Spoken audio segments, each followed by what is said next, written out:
Good morning, my dear students. I am Som Tiwari, your science teacher from Maya Gandhar संस्कार academy बिरधा से।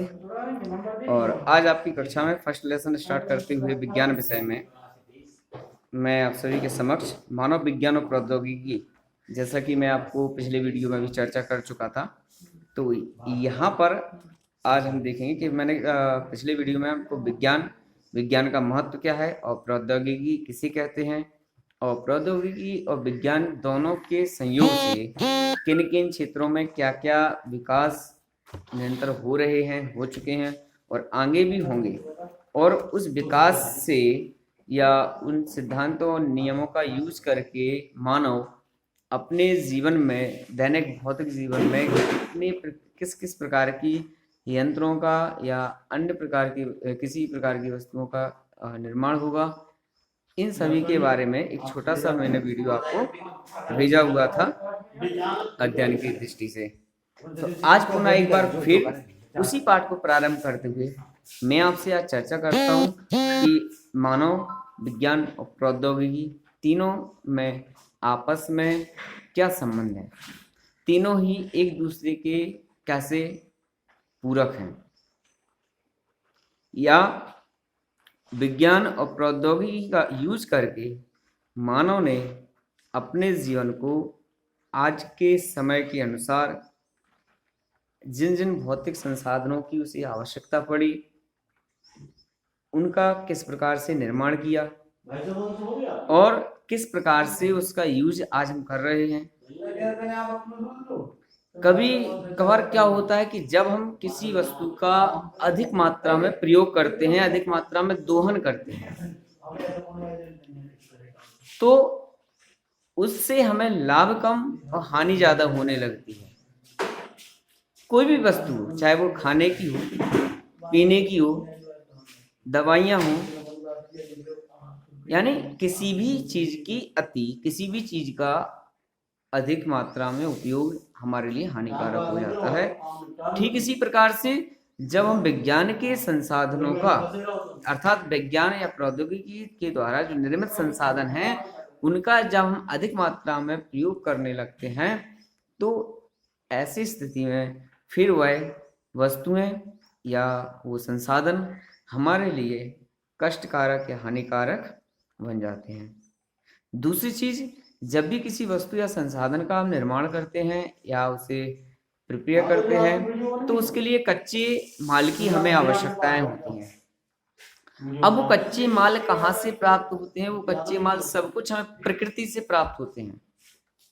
तो ऐसी स्थिति में प्रकृति के जो संसाधन है, प्राकृतिक संसाधन जो हैं, उनका दोहन हम किसी भी वस्तु के निर्माण को करने के लिए अधिक मात्रा में जब उसका बहुतायत मात्रा में यूज करते हैं, तो प्रकृति का भी नुकसान होता है।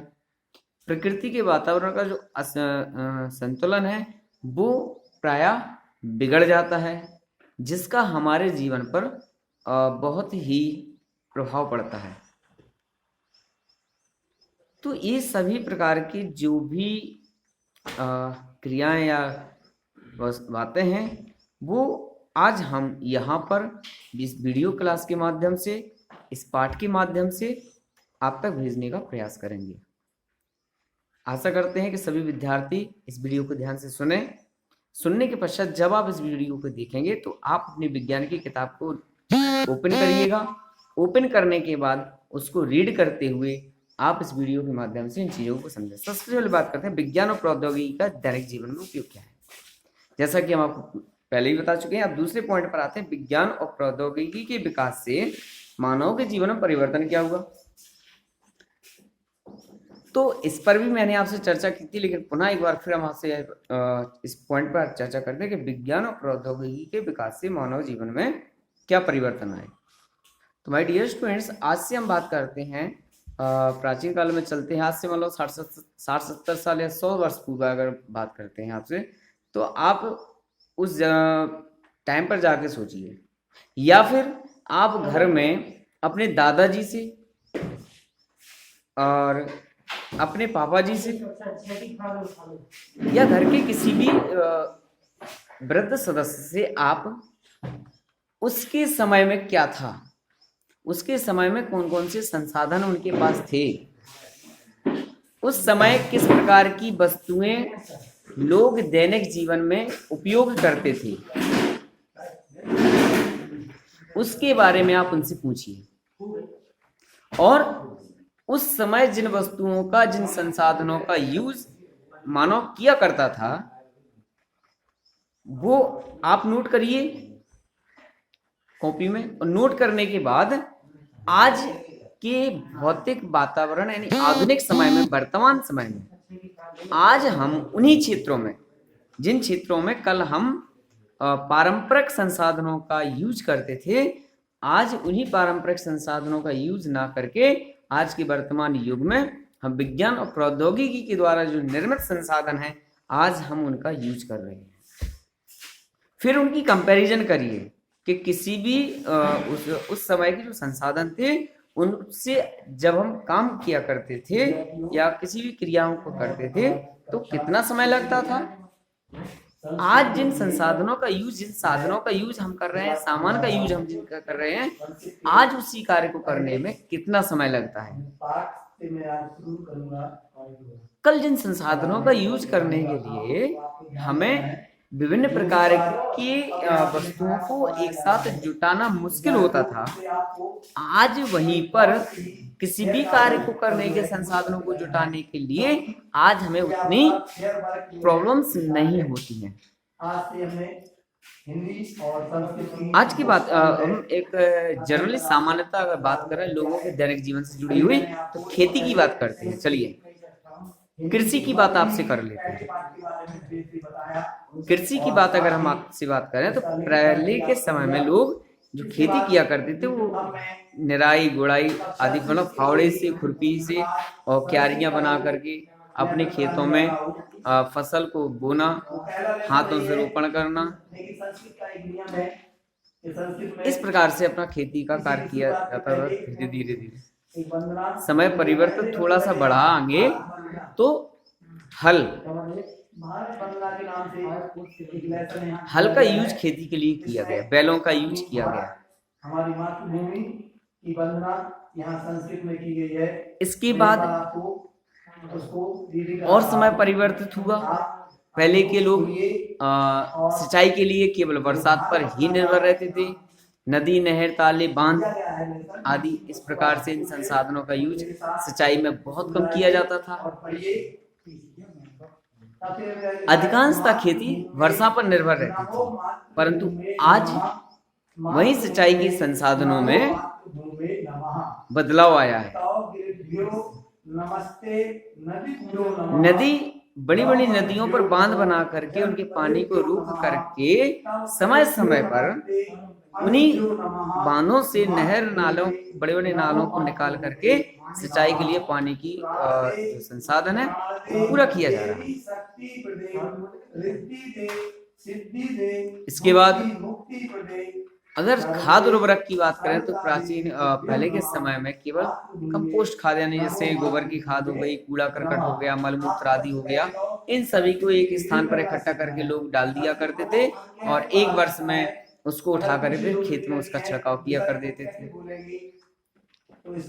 लेकिन आज प्रौद्योगिकी और विज्ञान के नियमों का यूज करके, संसाधनों का यूज करके लोगों ने रासायनिक खादों का यूज करना प्रारंभ कर दिया, बनाना शुभारंभ हो गया। तो इन संसाधनों, जी संसाधन जो हुए हैं, इनका निर्माण जो हुआ है वो किससे हुआ? वो हमारा हुआ विज्ञान एवं विज्ञान के सिद्धांतों का यूज करके। माय डियर स्टूडेंट्स, तो ये थी मानव विज्ञान और प्रौद्योगिकी, यानी विज्ञान और प्रौद्योगिकी के कारण से मानव के जीवन में क्या बदलाव हुआ। तो विज्ञान और प्रौद्योगिकी के नियम सिद्धांतों का प्रयोग करके मानव ने आज अपने जीवन के समस्त प्रकारों के कार्यों को सरल और आसान बनाने के लिए अपने ही द्वारा भिन्न भिन्न प्रकार की वस्तुओं का निर्माण करके अपने जीवन को बहुत ही सरल, सुगम और आसान बना लिया है। आज गर्मियों में अगर आप देखें तो आज हम भिन्न भिन्न साधनों का यूज करते हैं, कूलर, पंखा, एसी, सामान को सुरक्षित रखने के लिए फ्रिज, रेफ्रिजरेटर, पानी को ठंडा रखने के लिए वाटर कूलिंग सिस्टम। ये सारी चीजें कहाँ से प्राप्त हुई? सब सिस्टम हमें प्राप्त हुआ पूरा साइंस से, टेक्नोलॉजी से। तो माय डियर स्टूडेंट्स, आज घर बैठे बैठे हम दूरसंचार के संचार के साधनों में अगर टेलीविजन की बात करें, आज कोई घटना घटित होती है अमेरिका में, हमारे यहाँ घर में चंद सेकंडों में मात्र हम उस घटना के बारे में जानकारी प्राप्त करते हैं। आज एक स्थान से दूसरे स्थान पर जाना है, मात्र कुछ घंटों कुछ मिनट में आज हम वहां पहुंच जाते हैं। जहां पर पहले एक देश से दूसरे देश में जाने के लिए वर्षों लग जाया करते थे, वर्षों लग जाने के पश्चात हम उस स्थान पर पहुंच पाते थे या नहीं पहुंच पाते थे, ये भी संभव नहीं था। लेकिन आज यातायात के संसाधनों में इतनी निरंतर वृद्धि हो रही है कि जिस समय किसी एक देश से दूसरे देश में जाने पर जहां वर्षों लगते थे, आज मात्र महज कुछ घंटे ही लगते हैं। जहां पर किसी एक शहर से दूसरे शहर जाने में कुछ दिन लगते थे, वहां कुछ घंटे लगते हैं। तो ये यातायात, तो कहने का तात्पर्य हमारा ये है कि मानव ने विज्ञान और प्रौद्योगिकी के कारण से उसके दैनिक जीवन में जो निरंतर क्रांति आई है, वृद्धि हुई है, विकास हुआ है, उसके द्वारा मानव का जो जीवन है वो एक प्रकार से बहुत ही बदल चुका है। आज की जो जीवन शैली है वो हमारी प्राचीन जीवन शैली से बहुत अलग है। ये सब कुछ कैसे संभव हुआ? ये सब कुछ संभव हुआ हमारा विज्ञान और प्रौद्योगिकी से। इसके बाद माय डियर स्टूडेंट्स, बात करें कि विज्ञान प्रौद्योगिकी ने किन किन प्रकार के संसाधनों का, वस्तुओं का हमें यूज करने के लिए लाभ दिया। टेलीविजन है, रेडियो है, कंप्यूटर है, एक्सरे मशीन है, स्कैनर है, विभिन्न रसोई में यूज करने वाले साधन है। इसके पश्चात कृषि के क्षेत्र में उपयोग किए जाने वाले भिन्न भिन्न प्रकार के उपकरण, मशीनें हैं, यंत्र हैं। रक्षा की दृष्टि से देखा जाए तो भिन्न भिन्न प्रकार के आज के अत्याधुनिक हथियार, औजार आज हमारे पास रक्षा अनुसंधान संस्थान में है। तो ये सभी चीजें हमें कहाँ से प्राप्त हुई? विज्ञान से और प्रौद्योगिकी से। अब अगर बात करें केवल विज्ञान का यूज करके हमने ये सब कुछ प्राप्त किया या केवल टेक्नोलॉजी का यूज करके प्राप्त किया? जी नहीं, दोनों ही विज्ञान और प्रौद्योगिकी एक दूसरे के पूरक है। प्रौद्योगिकी से जो उपकरण थे उनको मॉडिफाई किया गया टेक्नोलॉजी से, लेकिन उस टेक्नोलॉजी का यूज कहाँ से हो रहा है? वो साइंस से ही हो रहा है, उन्हीं के सिद्धांत, उन्हीं के नियमों से हो रहा है। समय की मांग को देखते हुए किसी भी साइंस से बनी हुई वस्तु में उसे मॉडिफाई कर देना, मतलब उसकी जो क्रिया विधि है, जो उसकी बनावट है, उसमें यूज होने वाला जो मटेरियल है, इन सभी चीजों में परिवर्तन हो जाना। जैसे आज आप देख रहे हैं कि जो मोटरसाइकिल आ रही है BS6 मॉडल की आ रही है। पहले की मोटरसाइकिलों में कार्बोरेटर लगा रहता था, आज वो मोटरसाइकिल में नहीं आ रहा है। जो पहले मोटरसाइकिल थी वे बहुत अधिक मात्रा में पॉल्यूशन करती थी, कार्बन को उत्सर्जित करती थी। लेकिन आज की जो व्हीकल्स हैं, मोटरयान हैं, वो बहुत कम मात्रा में कार्बन उत्सर्जित करते हैं। तो ये सब चीजें जो हैं तो कैसे संभव हुई? टेक्नोलॉजी से। तो आज जिस चीज की डिमांड है उस चीज की डिमांड को पूरा करने के लिए विज्ञान के नियम सिद्धांतों में बदलाव किया जा रहा है। तो बदलाव करके नए नए सिद्धांत, नए नए नियमों को लाया जा रहा है और लाने के बाद उसका यूज आज के भौतिक संसाधनों को बदलने के लिए किया जा रहा है, उनमें मॉडिफिकेशन किया जा रहा है। इस चीज को प्रौद्योगिकी या टेक्नोलॉजी कहते हैं। माय डियर स्टूडेंट्स, ये था आपका फर्स्ट लेसन, विज्ञान, प्रौद्योगिकी और मानव के जीवन में महत्व क्या है और कल इसके प्रभाव, यानी देखिए किसी भी चीज की मैंने प्रायोगिक अच्छे प्रभाव, बुरे प्रभाव दोनों पढ़ते हैं, तो कल इसके एडवांटेज एंड डिसएडवांटेज की भी हम आपसे चर्चा करेंगे और कल इस पार्ट को हम आपको फिनिश करेंगे। और इस वीडियो के साथ साथ आज आपको रिटन वर्क में फर्स्ट लेसन में मैंने बहुविकल्पीय प्रश्न और रिक्त स्थान की पूर्ति करो, ये 2 प्रश्न मैंने आपको कॉपी में दे रहा हूँ, जिन्हें आपको फेयर कॉपी में आज की तारीख से नोट करना है। तो आज 7 अगस्त है हमारा, तो डेट और पेज संख्या लिखते हुए पाठ का नाम लिखें, प्रश्न लिखें, सेम इसी प्रकार से जैसे कि मैं आपको फेयर कॉपी में लिख के यहाँ से भेज रहा हूँ। माय डियर स्टूडेंट्स, आशा करता हूँ इस पाठ आपको समझ में आया होगा और आप ये वर्क करके मुझे आप भेजेंगे ताकि मैं चेक कर सकूँ कि आपने काम किस प्रकार से किया या किसी प्रकार का उसमें कुछ सुधार है।